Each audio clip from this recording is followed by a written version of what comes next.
Hi, this is Misha, and we've brought you several videos on various SKSs, and now it's time for the Albanian SKS.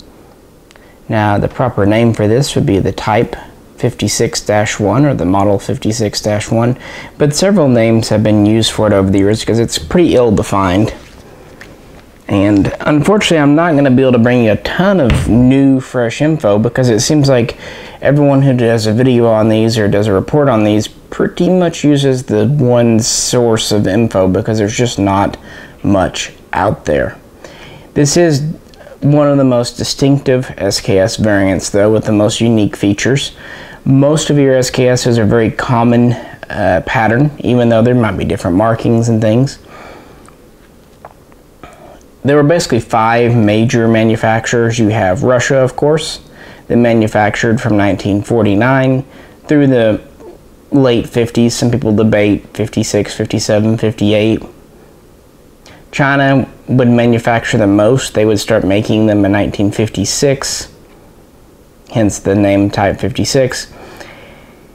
And no one really knows when they stopped making them, but it seems like it was around 1980, at least as far as brand new ones for military use. Next we have Romania. They manufactured a relatively large number, but for a brief period of time from around 1956 through 1958, 1959 in that time frame, before switching over to the Kalashnikov.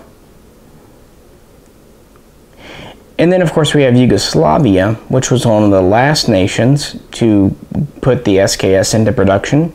They would have 2 general models. There would be the Model 59, the M59, which was a copy of the late Soviet pattern.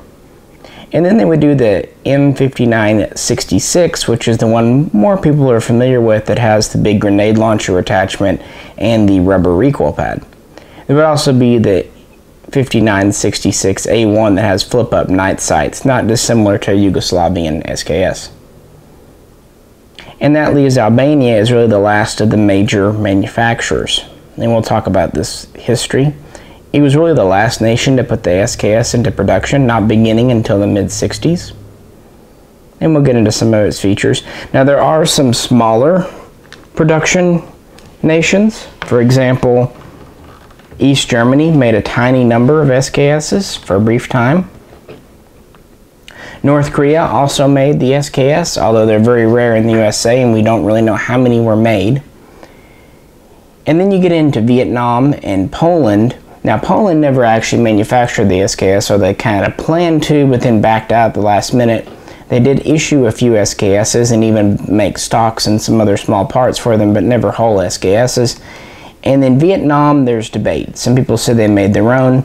I tend to lean towards the fact that they refurbished Russian and Chinese SKSs and, made their own little parts, much like Poland. But that's a story for a different day. And of course, China themselves have several variants, and so we have several videos. Well, on the table I have the Albanian I was holding. For comparison, I have the Chinese. This is a pretty standard 1960s era Type 56. And then I have a late production Russian. This is a Tula. This is a so-called letter series gun, manufactured sometime after 1956. So it has a lot of the late features, and this is really what most of the contract SKSs are based on. So to look at it briefly, we have the 20.5-inch barrel. It is chrome lined. Early Russian SKSs would not be. We have a blade bayonet here. We have the gas block that has the kind of the curve to it, more of an angle. We have lightning cuts on the bayonet housing.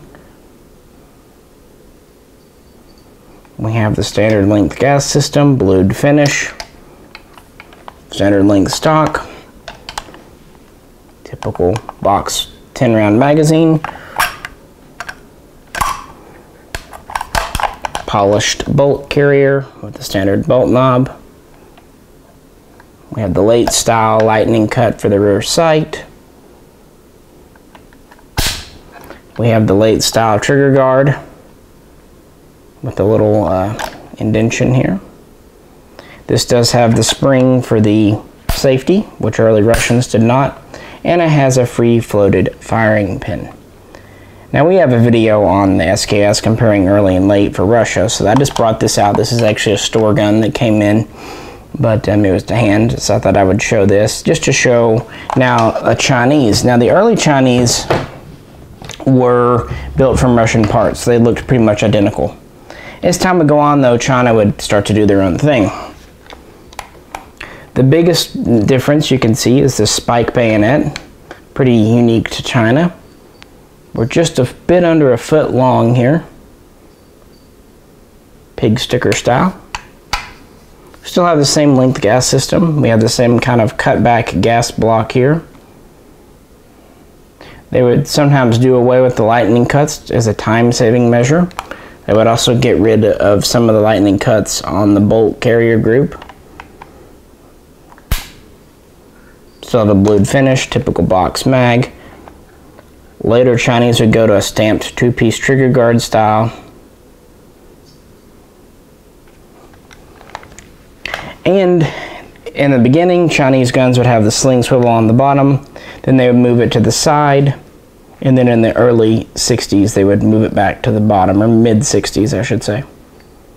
It's also worth pointing out the early Chinese, as I said, had the blade bayonet.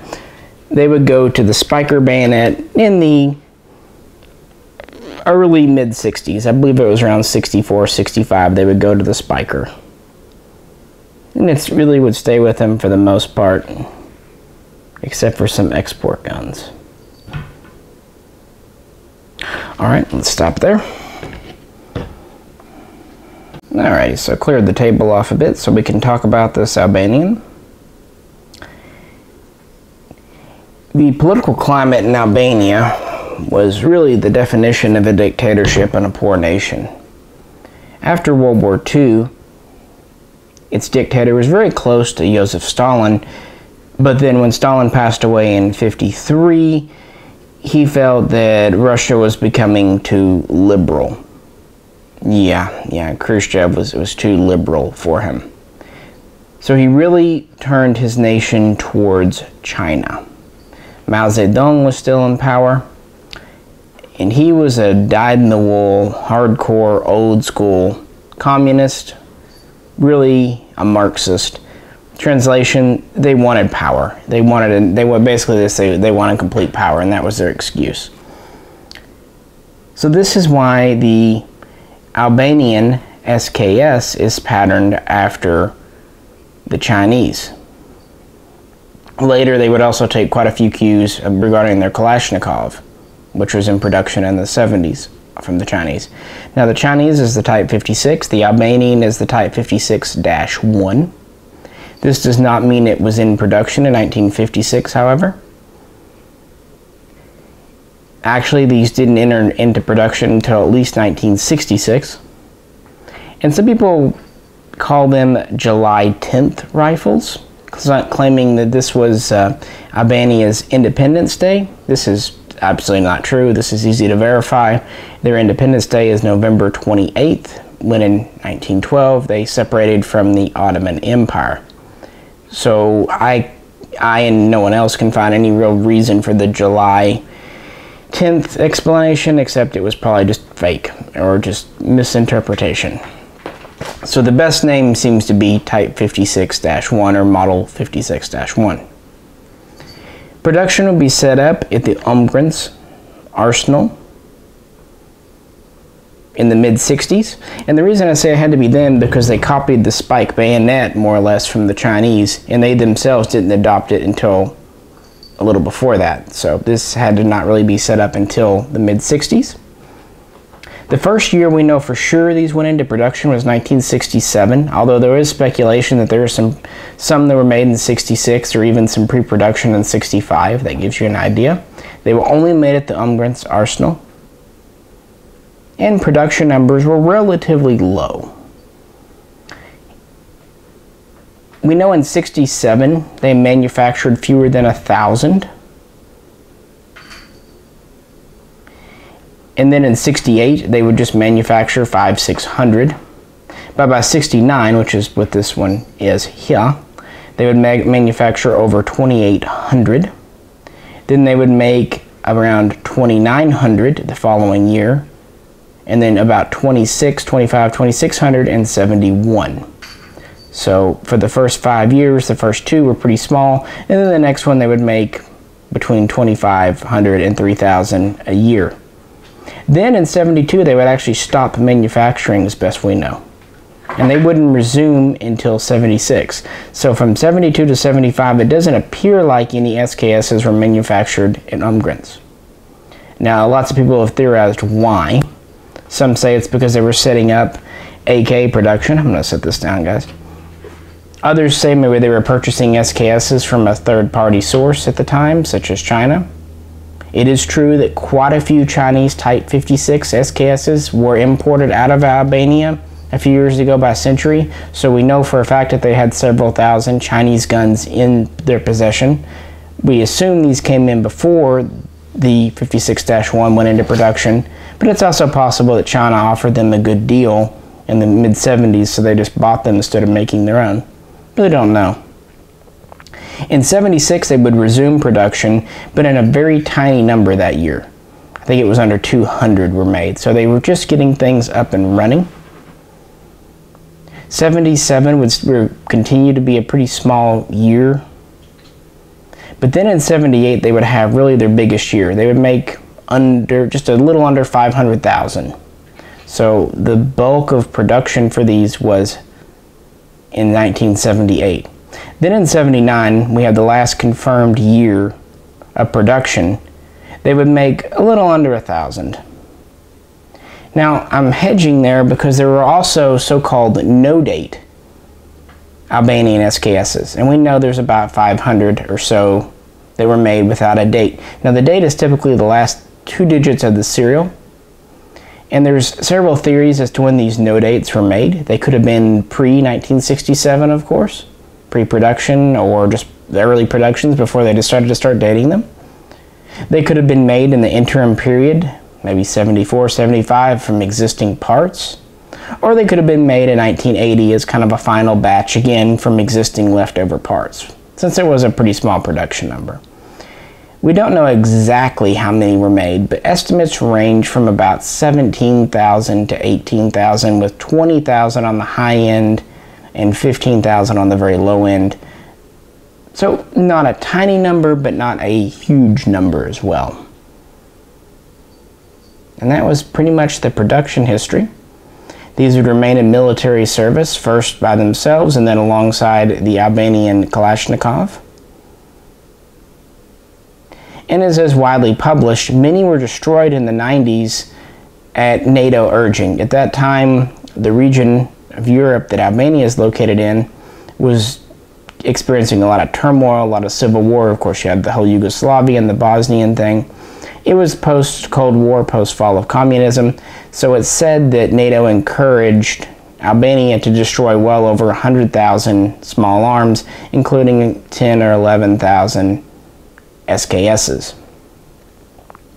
Thus, estimates today say there are about 5,000 to 6,000 of these left in the world. So while they were made and manufactured in relatively large numbers, and not that many survive today. Again, that doesn't make them super rare, and a lot of the remaining ones were imported into the USA in the 90s and early 2000s, but much smaller than it should be.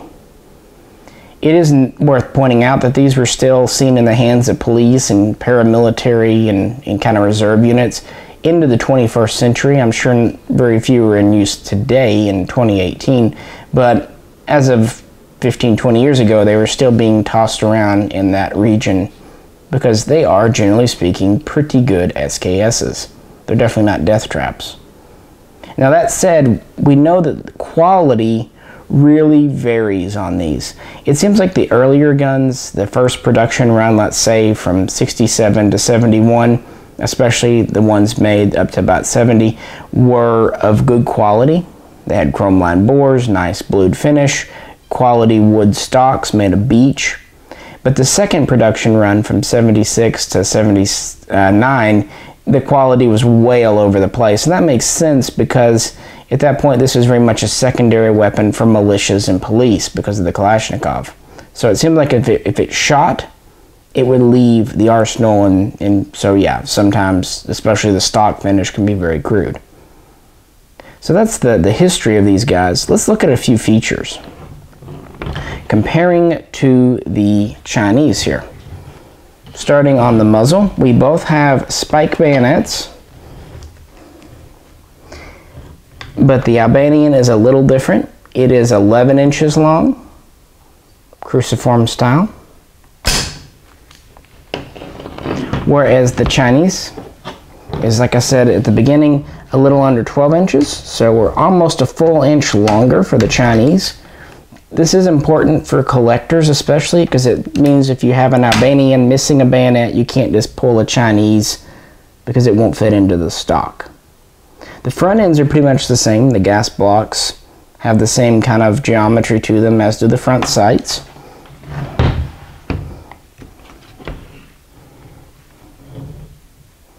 But you're going to notice the big difference of the handguard.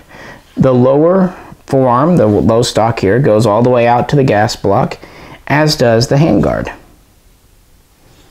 We still have the same number of vent holes, but they're much wider and larger than on the Chinese. See here? Of course, this all ends here with all this left exposed to the gas block. So we have this much extra.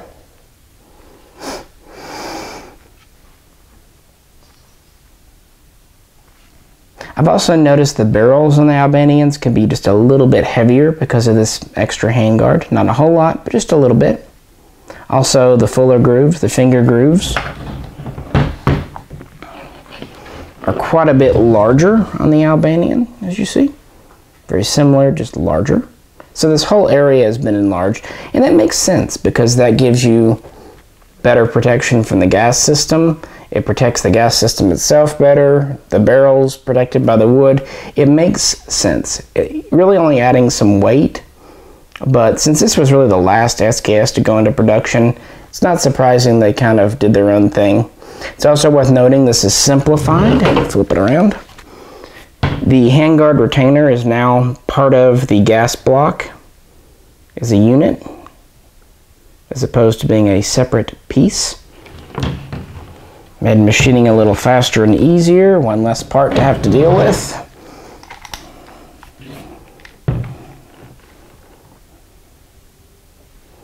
I will point out the sling. The Chinese has a typical sling. Albania did its own thing with slings. And by that I mean anything can be on an Albanian. They did kind of have a hand-woven sling.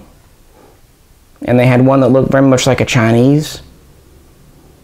But the truth of the matter is they put whatever slings they had that would fit on them. Any Soviet would work. For example, Mosin Nagant sling, PPS H41, 43 sling. In our mine here, we actually have an RPD sling. But it fits it well, and I think it fits the gun nicely, so I'll probably leave it on. If I run across an Albanian sling, I will maybe pick it up. The next difference is, of course, our charging handle. The Albanian has the hooked style, very much like a very chunky version of a Kalashnikov. It's not exactly the same, it's much larger, it's just machined, just one straight piece on the bolt there. Bolt carrier, I should say. And no one knows exactly why they did this, but we can make some pretty educated guesses. Here's the Chinese, which is the Russian. It's hollow here as a lightning cut. It's also hollow on the underside. It's knurled, flares up. So this would be much more complicated to machine. Whereas the Albanian would be much easier, faster. It's a little heavier, of course, but it would also give more mass to the carrier, helping with cycling a wee bit. It's also more of a hook shape, which is easier to grasp, especially if you're wearing mittens. So it's probably a little more ergonomic for soldiers. And some have said, hey, they were working with Kalashnikovs, so they were maybe just wanting to keep certain familiarity. Since this went into production long before Albania started making Kalashnikovs, maybe. But on the other hand, of course, the AK had been out for nearly 2 decades when these went into production. So, you know, we don't really know why, but I can understand the change. Kind of like with the handguard, it makes sense from both the manufacturing and a logistics and ergonomic point of view. Now, one change that's a little unusual is the magazine. It's just different. It's fuller here and then more rounded all around the edges. It's just different. The Chinese, on the other hand, is just like the Russian pattern. More angular and squared off, has more of a straight edge. Still has the step here, but it's just much more gradual. The edges are a little angular. I'm not sure exactly why they did this. If they thought it would actually give better reliability for feeding, if it was somehow better suited for their tooling at the factory because it was an older factory and not the wealthiest. We don't really know. It's just one of those unique things to being an Albanian. It's neat though. I like variations. Has a kind of cool feel to it. It might get banged up a little more because we have this edge though. Not sure. The trigger guard is the late Russian style milled. The safety is the spring-loaded style. Oh, that's pretty well late Russian. Has the free-floated firing pin. As I said earlier, it has the same chrome line 20.5-inch barrel. None of that's really changed. One difference, as I said, China would experiment with the side sling mount, but would go back to the under style in the mid-60s. Albania would keep the side style, as you see here. Russia never really used this.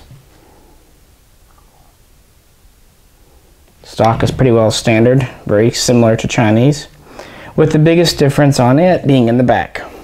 We have 2 holes for cleaning gear. Now these are pretty stuck in here. I think the springs are a little, but we have a cleaning kit compartment in the top, and we have a longer compartment in the bottom for an oiler. What's funny is a lot of the Albanian oilers you see are actually not quite the right size to fit in here, so it's not really sure, but that seems to be like a brown Bakelite oiler, seems to be what goes in there, and the cleaning kit is pretty much Chinese pattern. Of course, like all their SKSs, Chinese just has the one compartment for a cleaning kit, Russian style. So that's one more kind of major difference and makes this whole thing distinctive. I think it's really neat. Kind of better utilizing the butt trap space. Like I said, this bottom compartment's actually quite deep too.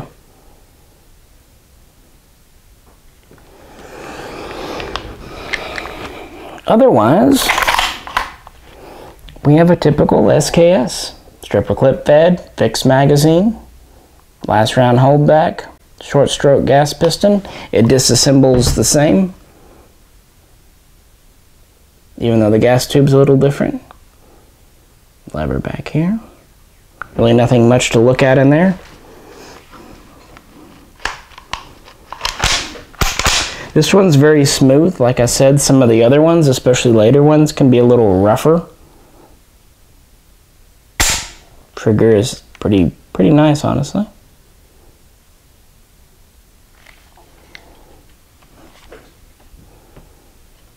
So yeah, the Albanian SKS. I've read it multiple places. This is the most common of the rare, or the rarest of the common, and that seems to hold water. I've seen a number of these over the years. They've always fetched a little more than the other SKSs, although I have to be honest, these haven't gone up as much price in asking price wise as, say, Russians and some of the Yugos. Well, the Russians climbed from $200 to $600 or more now, and the Yugos went from $100 to $400 or $500 more now. The Albanians, when I was getting into guns, were $350 to $400, and now you can still find them for $600 to $700 with some looking around. So they've gone up, but I think they're just not that well known, and people really want the Russian for having the whole World War II and early Cold War connection. But it's definitely a neat gun. They are safe to fire. I like the long handguard and the deeper hand grooves. And spike bayonets are always fun. Well, that's about all the info I could dig up on these for you guys. I wish there was really more to say. They didn't have a illustrious military career, not that they were bad guns, they were just SKSs, and it's really interesting that they went into production so late. I mean, 67, Yugoslavia was late, getting started in 59. In fact, they were so late that Soviet Russia literally gave them the production line. But Albania was a pretty impoverished nation then, and unfortunately hasn't improved a whole lot now. And that's what iron-fisted dictatorship will do to you. When the people have no power and the government has it all, not to mention all the wealth, you will fall into that situation, unfortunately. Well, if you're interested in the SKS, we have a number of videos, both on Russian and Chinese, and even a little bit on the Yugo. We even have some stuff on the East German, so please check those out. We also have plenty of vids, as most of you know, on the AK. If you'll have your own Albanians and would like to share them, we'd love to see them in the comments, hear about them, because there are some minor variations in these, especially between the two production batches. If you like the video, please click like, and if you'd like to help support us get to the range and sweat through the summer, please click on the link and check out our Patreon page. This is Misha, and we'll catch you next time. Alrighty.